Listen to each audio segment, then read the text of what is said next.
Make in India এই উদ্যোগটার কথা তো নিশ্চয়ই মনে আছে। 10 বছর হয়ে গেল। তো এই 10 বছরে ঠিক কি হলো চলুন আজের পুরো রিপোর্ট কার্ডটাই একবার দেখে নেওয়া যাক। 2014 সালে একটা বিরাট স্বপ্ন দেখা হয়েছিল, তাই না? ভারতকে বিশ্বের কারখানা বানানোর স্বপ্ন। প্রশ্নটা খুব সহজ, এরপর ঠিক কি ঘটল? এই যে এত বড় একটা অর্থনৈতিক উদ্যোগ, এর ফলাফলটা আসলে কি দাঁড়ালো? তো এই সব কিছুর মূলে ছিল একটা বিরাট উচ্চাকাঙ্ক্ষী পরিকল্পনা। ব্যাপারটা কিন্তু শুধু কিছু জিনিসপত্র বানানোতেই সীমাবদ্ধ ছিল না। আসল উদ্দেশ্য ছিল ভারতের অর্থনৈতিক ভবিষ্যৎকেই নতুন করে সংজ্ঞায়িত করা। মেক ইন ইন্ডিয়া আসলে এটা ছিল একটা খোলা আমন্ত্রণ। দেশি হোক বা বিদেশি, সব কোম্পানিকে বলা হচ্ছিল আসুন ভারতে তৈরি করুন। সোজা কথায় লক্ষ্য ছিল একটাই, ভারতকে একটা গ্লোবাল ম্যানুফ্যাকচারিং হাবে পরিণত করা। আর এই পরিকল্পনার ভিত্তি ছিল 3টি বিশাল স্তম্ভের উপর। লক্ষ্যগুলো কিন্তু একেবারেই ছোটখাটো ছিল না। প্রথমত, ম্যানুফ্যাকচারিং গ্রোথকে রকেটের গতিতে বছরে 12 থেকে 14% নিয়ে যাওয়া। দ্বিতীয়ত, 2022 সালের মধ্যে 10 কোটি নতুন চাকরি তৈরি করা। আর সবশেষে 2025 সালের মধ্যে জিডিপির 1/4 মানে 25% এই সেক্টর থেকেই আসবে। বুঝতেই পারছেন, টার্গেটগুলো ছিল আকাশছোঁয়া। স্বপ্ন তো দেখা হলো, কিন্তু সেটাকে সত্যি করার জন্য তো জমিন প্রস্তুত করতে হয়, তাই না? ভারত ঠিক কি করেছিল বিশ্বের বড় বড় ম্যানুফ্যাকচারারদের আকৃষ্ট করার জন্য? চলুন সেই প্রস্তুতিটাই একবার দেখে নিই। এখানেই ছিল আসল খেলাটা। স্ট্র্যাটেজি ছিল কয়েকটা ধাপে। প্রথমত, বিনিয়োগের জন্য পরিবেশটাকে যতটা সম্ভব সহজ করে তোলা হলো। এরপর নজর দেয়া হলো আধুনিক ইনফ্রাস্ট্রাকচারের দিকে, রাস্তাঘাট, বন্দর, এই সব কিছু। আর সম্ভবত সবচেয়ে বড় পদক্ষেপটা ছিল বিদেশি বিনিয়োগের জন্য নতুন নতুন দরজা খুলে দেওয়া। বেশিরভাগ সেক্টরেই প্রায় 100% এফডিআই এর অনুমতি দেয়া হলো। মূল কথা হলো ব্যবসা করার পথটা মসৃণ করে দেয়া। আর এর ফল বেশ তাড়াতাড়ি মিলতে শুরু করলো। এই সংখ্যাটার দিকে একবার দেখুন। 2019 সাল নাগাদ ওয়ার্ল্ড ব্যাংকের ইজ অফ ডুইং বিজনেস ইন্ডেক্সে ভারতের র্যাঙ্ক দাঁড়ালো 63। ভাবুন একবার 2016 সালেও যেটা ছিল 130। মানে মাত্র 3 বছরে এত বড় একটা লাফ। এটা কিন্তু একটা বিরাট সংকেত ছিল যে পরিবর্তন সত্যি আসছে।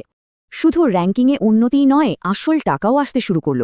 2016-17 এই একটা অর্থ বছরে ভারতে সরাসরি বিদেশি বিনিয়োগ বা এফডিআই এলো $60 বিলিয়ন। এটা একটা স্পষ্ট ইঙ্গিত ছিল যে বিশ্বের বড় বড় বিনিয়োগকারীরা ভারতের এই নতুন উদ্যোগে আস্থা রাখতে শুরু করেছে। এই পুরো উদ্যোগটার একটা মূল মন্ত্র ছিল জিরো ডিফেক্ট, জিরো ইফেক্ট। এর মানেটা কিন্তু বেশ গভীর। একদিকে এমন জিনিস তৈরি করতে হবে যাতে কোনো খুঁত থাকবে না, একদম পারফেক্ট। আর অন্যদিকে তৈরির প্রক্রিয়াটা পরিবেশের ওপর কোনো খারাপ প্রভাব ফেলবে না, অর্থাৎ জিরো ইফেক্ট, মানে কোয়ালিটি আর পরিবেশ দুটোকেই সমান গুরুত্ব দেওয়া। তো শুরুর দিকের এই সাফল্যগুলো বেশ আশা জাগিয়েছিল, তাই না? কিন্তু এখন 10 বছর পর যখন আমরা পুরো স্কোরকার্ডটা দেখব, ছবিটা ঠিক কেমন? চলুন এবার প্রতিশ্রুতির সঙ্গে বাস্তবতাকে একটু মিলিয়ে দেখা যাক। এই বার চার্টটা কিন্তু অনেক কিছু বলে দেয়। যে প্রধান লক্ষ্যটা ছিল জিডিপিতে ম্যানুফ্যাকচারিংয়ের অংশ বাড়ানো, সেখানে কি হয়েছে? 10 বছর ধরে এত চেষ্টার পরেও এই অংশটা বাড়ার বদলে উল্টে কিছুটা কমে গেছে। 2014 সালে ছিল 16.7%, আর 2024-এ সেটা দাঁড়িয়েছে 15.9%। লক্ষ্যটা মনে আছে?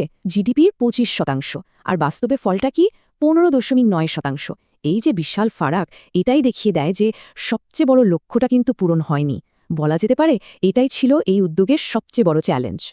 আর দ্বিতীয় বড় প্রতিশ্রুতিটা কি ছিল? চাকরি, মনে আছে? 10 কোটি নতুন চাকরি। কিন্তু সত্যিকারতা হলো সেই লক্ষ্য থেকেও অনেকটাই পিছিয়ে থাকতে হয়েছে। কর্মসংস্থান তৈরির যে গতি আশা করা হয়েছিল সেটা বেশ ধীর ছিল। কিন্তু তার মানে কি এই যে পুরো উদ্যোগটাই ব্যর্থ? একদমই না। বড় ছবিটা হয়তো কিছুটা হতাশাজনক, কিন্তু যদি আমরা নির্দিষ্ট কিছু সেক্টরের দিকে তাকাই, সেখানে কিন্তু অসাধারণ সাফল্য এসেছে। চলুন এবার সেই সাফল্যের গল্পগুলোই একটু দেখে নেওয়া যাক। যেমন ধরুন ইলেকট্রনিক্স সেক্টর। স্মার্টফোনের ক্ষেত্রে যা হয়েছে তাকে একটা বিপ্লব বললেও কম বলা হয়। ভাবা যায় 2015 সালেও যেখানে দেশে ব্যবহৃত ফোনের মাত্র 20%-এর কাছাকাছি ভারতে তৈরি হতো, সেখানে 2019 সাল আসতে না আসতে সেই সংখ্যাটা বেড়ে দাঁড়ালো 95%। এটা একটা অবিশ্বাস্য পরিবর্তন। গাড়ি তৈরির জগতেও বড় বিনিয়োগ এসেছে। যেমন দক্ষিণ কোরিয়ার বিখ্যাত কোম্পানি কিয়া ভারতে তাদের প্রথম কারখানা বানানোর জন্য $1.1 বিলিয়নেরও বেশি বিনিয়োগ করে ফেলল। এটা একটা বড় উদাহরণ যে বিশ্বের বড় বড় ব্র্যান্ডগুলো ভারতকে একটা গুরুত্বপূর্ণ প্রোডাকশন হাব হিসেবে দেখতে শুরু করেছিল। শুধু কনজিউমার গুডস নয়, প্রতিরক্ষার মতো একটা কৌশলগত দিক থেকেও মেক ইন ইন্ডিয়ার ছাপ কিন্তু খুব স্পষ্ট। আত্মনির্ভরতার দিকে একটা বড় পদক্ষেপ ছিল রাশিয়ার সাথে যৌথ উদ্যোগে ভারতেই কামভ হেলিকপ্টার তৈরির কাজ শুরু করা। এটা ছিল একটা বিরাট কৌশলগত সিদ্ধান্ত।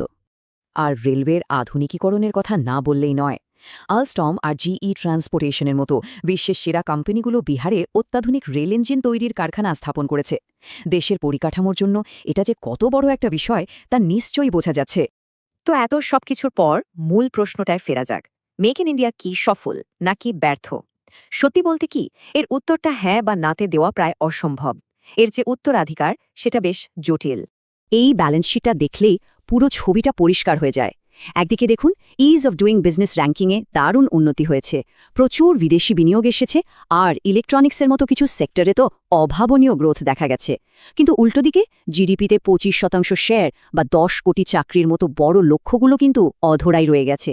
সুতরাং ছবিটা সাদা বা কালো নয়, বরং বেশ খানিকটা ধূসর। তাহলে শেষ প্রশ্নটা হলো, ভবিষ্যতের জন্য কি? ভারতকে যদি সত্যি সত্যি একটা গ্লোবাল ম্যানুফ্যাকচারিং পাওয়ার হাউস হিসেবে নিজেকে প্রতিষ্ঠা করতে হয়, তাহলে ঠিক কি করা প্রয়োজন? এই 10 বছরের সাফল্য আর ব্যর্থতা থেকে শিক্ষা নিয়ে ভবিষ্যতে পথটা কেমন হওয়া উচিত? এটা কিন্তু একটা খুব গুরুত্বপূর্ণ প্রশ্ন। জানি